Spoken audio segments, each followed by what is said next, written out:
We'd like to talk to you about data storage for a minute. In this increasingly digitized world, it's important to know things about computers such as this because they're everywhere. But first we need to ask ourselves a question. Sometimes marketed as cloud backup is a service providers using a system for backup and storage of computer files. Online backup providers are companies that provide this type of service to end users or clients. Such backup services are considered a form of cloud computing. So if I'm like writing a paper and somehow my paper gets deleted, backup cloud services still save the computer file, so I still have my paper even though my computer turned off. And it's the same for the iPhone. If like I delete some music on my phone, my backup service on my computer still saves memory, video memory, read-only memory, magnetic storage, optical storage, solid state storage, and cloud storage. Cool. In computing and digital technologies, storage refers to ability to maintain data within the system temporarily or permanently. And there are this.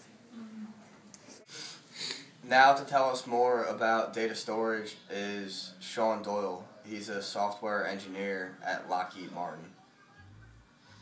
So when people talk about the cloud, they can mean a number of things, but mainly they mean cloud storage or cloud computing. Those two terms come up quite often.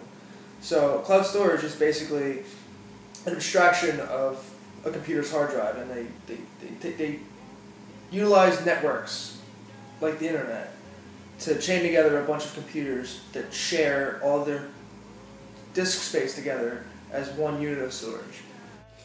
Alright.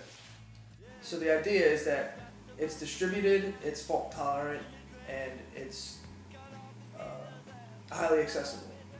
So when your mom uses her phone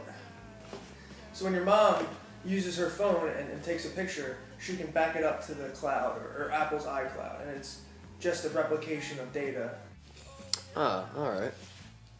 So when your mom takes a picture with her iPhone and then saves it to Apple's iCloud, it's the same as just saving it on a hard drive, except instead of being connected to the computer, you can utilize the internet to save it elsewhere. And that way, it's highly accessible, it's replicated, it's fault tolerant, and you can access it from anywhere. Alright. The other way that people talk about cloud is cloud computing, and that's where a lot of the momentum of the industry is today. With cloud computing, you can join together clusters of machines to do data-intensive tasks and computations and analytics, and through that you look at things like Facebook or Google or LinkedIn or any of the big social networks or just data centers in the internet, and they all use the cloud to do heavy-duty computation. And it's the same as storage. It's distributed, it's fault-tolerant, highly accessible, and the results get saved in this cloud storage, and they're replicated and durable.